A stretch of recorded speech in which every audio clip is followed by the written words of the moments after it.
Bonjour à vous les infos, c'est Dédé l'informatique. Voilà, aujourd'hui on se retrouve justement pour une vidéo sur le clonage. Alors j'ai acheté justement un SSD pour l'installer justement sur le nouveau PC Gamer. Et comme j'ai installé déjà Windows 10 sur un HDD et que je voudrais le réinstaller justement sur le SSD, je vais vous montrer aujourd'hui comment faire ce genre d'opération pour pouvoir effectuer un clonage qui reste assez simple. Alors on peut le faire via soit une sauvegarde qu'on a fait au préalable et après faire une restauration sur celui-ci, ou directement faire un clonage via soit un logiciel comme par exemple Clonezilla qui est gratuit, ou alors moi j'utilise Acronis. Alors pour ceux qui voudront, si vous voulez, je vous mettrai un lien en bas de la vidéo, vous pourrez directement télécharger via le boot d'Acronis sur une clé USB. Voilà, il vous suffira tout simplement de pouvoir créer une clé USB bootable via Rufus et par la suite je vais vous montrer comment on effectue cette opération. Alors là j'ai démarré sur le BIOS. Alors suivant votre ordinateur, si c'est Dell par exemple ça peut être F2, moi par exemple c'est Asus, pour aller dans le BIOS c'est Supr. Suivant vos marques, c'est à vous de vous référer justement à votre ordinateur, à votre marque pour voir quelle touche on doit effectuer pour aller dans le BIOS. Alors une fois que ça c'est fait, qu'on est dans le BIOS justement, on va le paramétrer pour démarrer directement sur la clé USB. On va aller dans Boot. Et justement on va aller dans Boot Device Priority. On va changer celui-ci. Et en premier on va mettre, on va pas d'abord aller là-dessus, je vous dis des bêtises. On va aller dans Boot, non hop, on va aller dans Hard Disk Drive. Et il va falloir choisir justement notre clé USB dans le premier ordre pour qu'il puisse justement prendre celle-ci en premier. On va la mettre en premier, c'est pas un souci.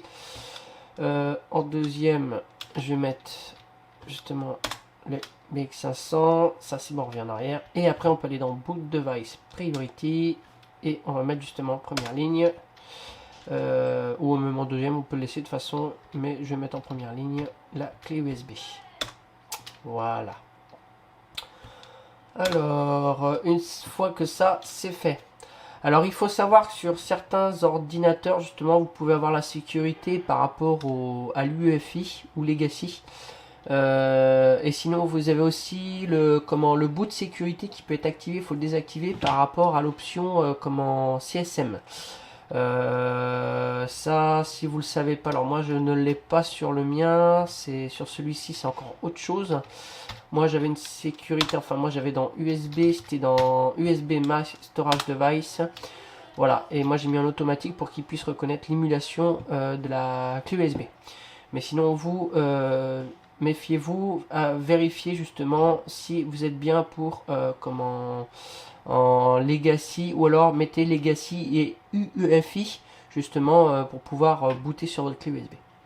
Une fois que ça c'est fait, on va faire échappe.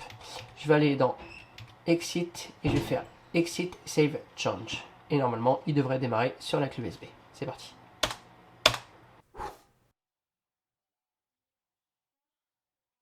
Alors, une fois qu'on est ici justement, alors moi je suis sur celui de 2020, mais vous aurez celui de 2020 aussi. Je pense que je vais mettre celui où je mettrai celui de 2014, mais de toute façon c'est la même chose. Vous verrez, il n'y a pas de souci pour ça. Alors moi je vais aller sur Acronis True Image.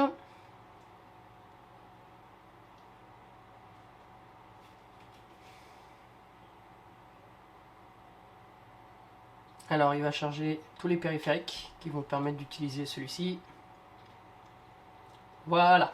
Alors une fois qu'on est ici, ce que nous on va faire, on va aller dans Outils et Utilitaires et on va directement aller sur Cloner un disque.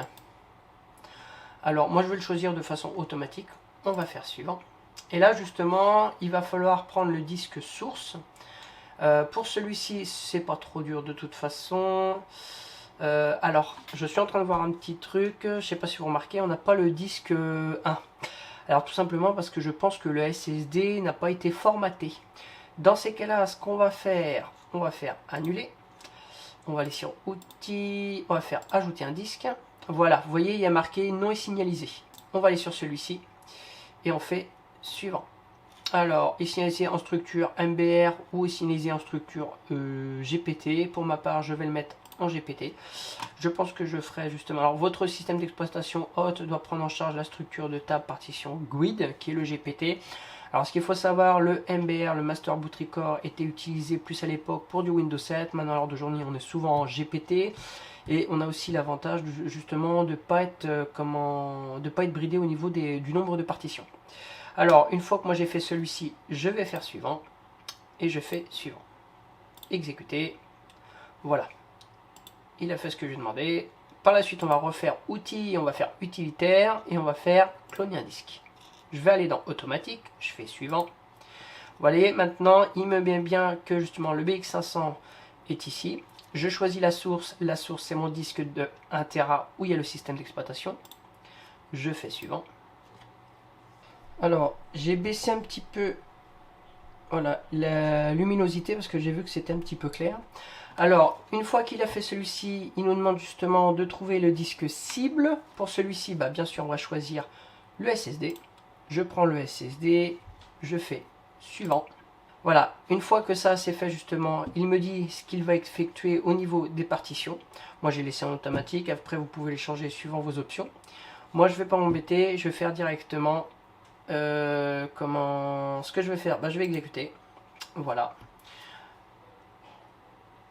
Maintenant on le laisse faire, et une fois que ce sera fini, on se retrouve à la fin. Allez, à tout de suite. Alors, il a bientôt fini le clonage, ça aura duré bien moins de 10 minutes. Bon, c'est l'avantage d'Acronis, c'est qu'il est assez rapide pour ce genre de choses. On va attendre que ça se finisse. Alors à propos sur l'autre vidéo, justement, je disais que voilà, sur pour le power switch, comment on avait la partie justement speaker, j'ai retrouvé un speaker, je vous mettrai une photo justement que j'ai installé dans le PC, parce qu'effectivement sur celui-ci, il n'y en avait pas de base installée sur la carte mère. Alors, ça se finit, il n'y en a plus pour très longtemps. Voilà. Alors, il nous dit que le disque a cloné avec succès, blablabla, blablabla, vous avez tout ce que vous avez besoin de savoir. Pour ma part, je fais OK. J'enlève la clé USB, voilà, d'Acronis.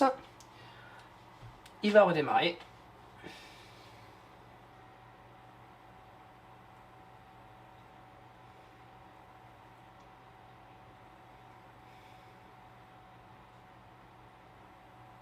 Ah, on a Windows 10, c'est parfait. Ça devrait être assez rapide au démarrage. Et refait la résolution de l'image.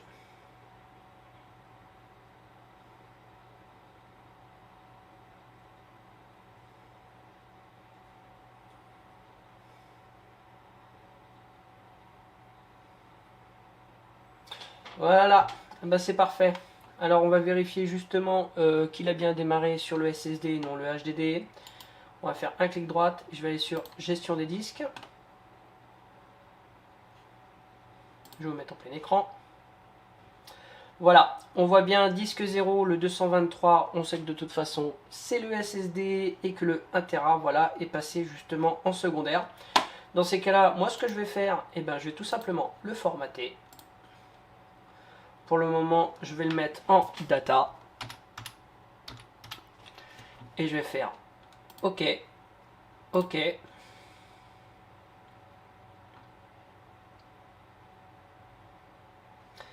Pour ce qui est d'ici, justement, je vais supprimer le volume. Je fais oui. Et ici, je refais un clic droit et je fais étendre le volume.